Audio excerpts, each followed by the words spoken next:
Welcome to QTV media.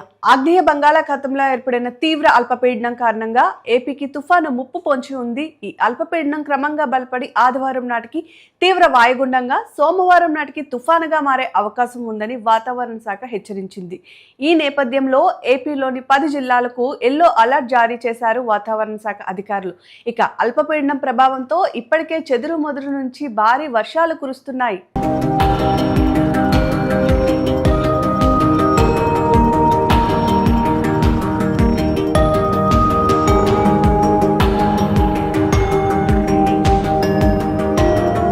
దీంతో AP ప్రజలను వాతావరణ శాఖ అలర్ట్ చేసింది. ఆగ్నేయ బంగాళాఖాతంలో కేంద్రీకృతమైన తీవ్ర అల్పపీడనం మరింత బలపడి తుఫానుగా మారే అవకాశం ఉన్నందున భారీ వర్షాలు పడతాయని హెచ్చరించింది. ప్రస్తుతం ఆగ్నేయ బంగాళాఖాతంలో కేంద్రీకృతమైన తీవ్ర అల్పపీడనం పశ్చిమ వాయవ్య దిశగా కదులుతూ ఏపీ వైపుగా దూసుకొస్తోంది. ఇది మరింత బలపడి నేడు వాయుగుండంగా రూపాంతరం చెందే అవకాశం ఉంది. ఆదివారం నాటికి తీవ్ర వాయుగుండంగా, సోమవారం నాటికి పశ్చిమ మధ్య బంగాళాఖాతంలో తుఫానుగా బలపడే అవకాశం ఉందని వాతావరణ శాఖ అంచనా వేసింది. ఈ తుఫానుకు మోంతా అనే పేరు పెట్టి అవకాశం ఉంది. అయితే మోంతా తుఫాన్ మంగళవారం సాయంత్రం తర్వాత కాకినాడ సమీపంలో తీరం దాటే అవకాశం ఉన్నట్లు ఏపీ విపత్తుల నిర్వహణ సంస్థ తెలిపింది. తుఫాను కారణంగా ఏపీలో భారీ వర్షాలకు అవకాశం ఉండడంతో తీవ్ర అల్పపీడనం ప్రభావంతో శనివారం ఏపీలోని పలు జిల్లాల్లో భారీ వర్షాలు కురిసే అవకాశం ఉంది. కోనసీమ, కృష్ణా, బాపట్ల, ప్రకాశం, నెల్లూరు, తిరుపతి జిల్లాల్లో అక్కడక్కడ మోస్తరు నుంచి భారీ వర్షాలు పడే అవకాశం ఉందని తెలిపింది. రాష్ట్రంలోని మిగతా జిల్లాల్లో కొన్ని చోట్ల తేలికపాటి నుంచి మోస్తరు వర్షాలు కురిసే అవకాశం ఉంది.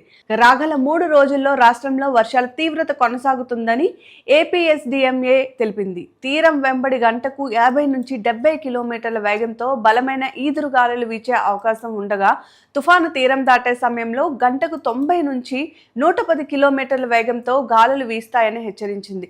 అయితే 2-3 రోజులుగా ఏపీలోని పలు జిల్లాల్లో భారీ వర్షాలు కురుస్తున్నాయి. అయితే ఈ వర్షాలు ఉన్నట్లుండి కురవడం, మధ్యలో ఆగడం, మళ్లీ భారీగా కురవడం కనిపిస్తోంది. బంగాళాఖాతంలో ఏర్పడిన అల్పపీడనం స్థానిక వాతావరణ పరిస్థితుల వల్ల ఇలా జరుగుతుందని విశాఖ తుఫాను హెచ్చరికల కేంద్రం తెలిపింది.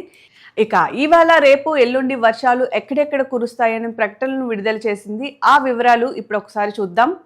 శనివారం అంటే ఈ రోజు కోనసీమ, కృష్ణా, బాపట్ల, ప్రకాశం, నెల్లూరు, తిరుపతి జిల్లాల్లో అక్కడక్కడ మోస్తరు నుంచి భారీ వర్షాలు, మిగతా జిల్లాల్లో కొన్ని చోట్ల తేలికపాటి నుంచి మోస్తరు వర్షాలు కురిసే అవకాశం ఉంది.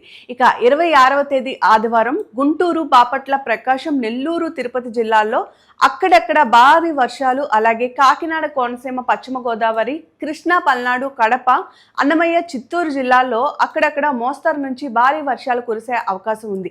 మిగతా జిల్లాల్లో కొన్ని చోట్ల తేలికపాటి నుంచి మోస్తరు వర్షాలు కురిసే అవకాశం ఉంది. ఇక 27వ తేదీ సోమవారం కాకినాడ, కోనసీమ, కృష్ణా, ఎన్టీఆర్, గుంటూరు, బాపట్ల, పల్నాడు, ప్రకాశం, నెల్లూరు, నంద్యాల, శ్రీ సత్యసాయి, కడప, అన్నమయ్య, చిత్తూరు, తిరుపతి జిల్లాల్లో భారీ నుంచి అతి భారీ వర్షాలు కురిసే అవకాశం ఉందని హెచ్చరికలు జారీ అయ్యాయి. కాగా బంగాళాఖాతంలో ఏర్పడిన అల్పపీడనం తుఫానుగా బలపడుతుందని వాతావరణ శాఖ హెచ్చరికలతో ఆంధ్రప్రదేశ్ ప్రభుత్వం అప్రమత్తమైంది. ఏవైతే ప్రభావిత జిల్లాల కలెక్టరేట్లతో అనకాపల్లి కలెక్టర్ కార్యాలయం నుండి హోం మరియు విపత్తుల నిర్వహణ శాఖ మంత్రి అనిత వీడియో కాన్ఫరెన్స్ ద్వారా అత్యవసర సమీక్ష నిర్వహించారు.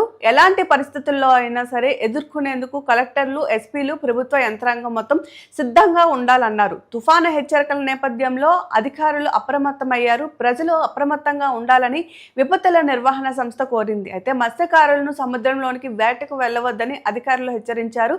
ప్రభుత్వ యంత్రాంగం అంతా అప్రమత్తంగా ఉందని, అవసరమైన లోతట్టు ప్రాంత ప్రజలకు సురక్షిత ప్రాంతాలకు తరలించేందుకు సిద్ధమవుతున్నారు.